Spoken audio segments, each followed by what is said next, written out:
یہ ایک سورہ ہے جس کو ہم نے نازل کیا اور اس کے احکام کو فرض کر دیا اور اس میں صاف صاف آیتیں نازل کی تاکہ تم یاد رکھو۔ بدکاری کرنے والی عورت اور بدکاری کرنے والا مرد جب ان کی بدکاری ثابت ہو جائے تو دونوں میں سے ہر ایک کو 100 درے مارو، اور اگر تم اللہ اور روز آخر پر ایمان رکھتے ہو تو اللہ کے قانون کو نافذ کرنے میں تمہیں ان پر ہرگز ترس نہ آئے، اور چاہیے کہ ان کی سزا کے وقت مسلمانوں کی ایک جماعت بھی موجود ہو۔ بدکار مرد تو بدکار یا مشرک عورت کے سوا کسی سے نکاح نہیں کرتا، اور بدکار عورت کو بھی بدکار یا مشرک مرد کے سوا اور کوئی نکاح میں نہیں لاتا، اور یہ یعنی بدکار عورت سے نکاح کرنا مومنوں پر حرام ہے۔ اور جو لوگ پرہیزگار عورتوں کو بدکاری کا عیب لگائیں اور اس پر 4 گواہ نہ لائیں تو ان کو 80 درے مارو، اور کبھی ان کی شہادت قبول نہ کرو، اور یہی بد کردار ہیں۔ ہاں، جو اس کے بعد توبہ کر لیں اور اپنی حالت سنوار لیں تو اللہ بھی بخشنے والا ہے، مہربان ہے۔ اور جو لوگ اپنی بیویوں پر بدکاری کی تہمت لگائیں اور خود ان کے سوا اور گواہ نہ ہوں تو ہر ایک کی شہادت یہ ہے کہ پہلے تو 4 بار اللہ کی قسم کھائے کہ بے شک وہ سچا ہے،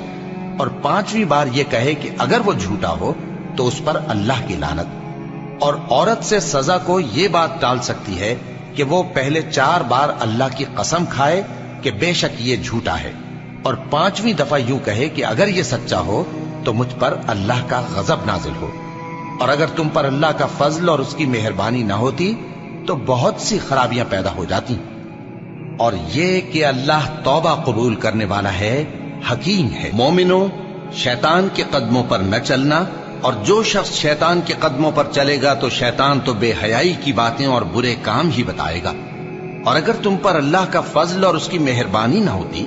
تو ایک شخص بھی تم میں پاک نہ ہو سکتا، مگر اللہ جس کو چاہتا ہے پاک کر دیتا ہے، اور اللہ سننے والا ہے، جاننے والا ہے۔ جو لوگ پرہیزگار اور برے کاموں سے بے خبر اور ایماندار عورتوں پر بدکاری کی تہمت لگاتے ہیں ان پر دنیا اور آخرت دونوں میں لعنت ہے، اور ان کو سخت عذاب ہوگا، یعنی قیامت کے روز جس دن ان کی زبانیں اور ہاتھ اور پاؤں سب ان کے کاموں کی گواہی دیں گے۔ اس دن اللہ ان کو ان کے اعمال کا پورا پورا اور ٹھیک ٹھیک بدلہ دے گا، اور ان کو معلوم ہو جائے گا کہ اللہ برحق